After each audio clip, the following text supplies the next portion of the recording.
सुप्रभात प्यारे बच्चों। आज हम भारत की खोज सिंधु घाटी की सभ्यता भाग 4 पढ़ेंगे। भौतिकवाद।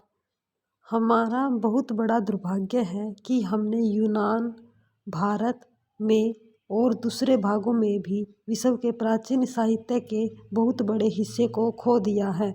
यह शायद इसलिए हुआ कि इन ग्रंथों को आरंभ में ताड़पत्रों या भोजपत्रों पर लिखा गया था। कागज पर लिखने का चलन बाद में हुआ। बहुत सी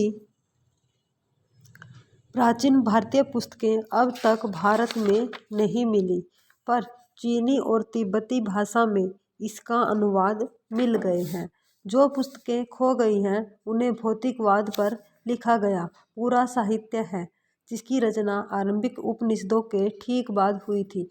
इस साहित्य का हवाला अब सिर्फ इनकी आलोचनाओं में मिलता है और या फिर भौतिकवाद सिद्धांतों के खंडन के विशद प्रयास में। फिर भी इस बात में कोई संदेह नहीं कि भारत में सदियों तक भौतिकवादी दर्शन का प्रचलन रहा और जनता पर उस समय उसका गहरा प्रभाव रहा।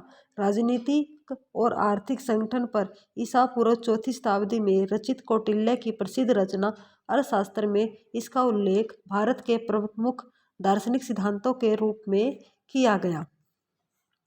भारत में भौतिकवाद के बहुत से साहित्यों को पुरोहितों और धर्म के पुराणपंथी स्वरूप में विश्वास करने वाले लोगों के ने बाद में नष्ट कर दिया। भौतिकवादियों ने विचार और धर्म, ब्रह्म विज्ञान के अधिकारियों और स्वार्थ से प्रेरित होकर विचारों का विरोध किया।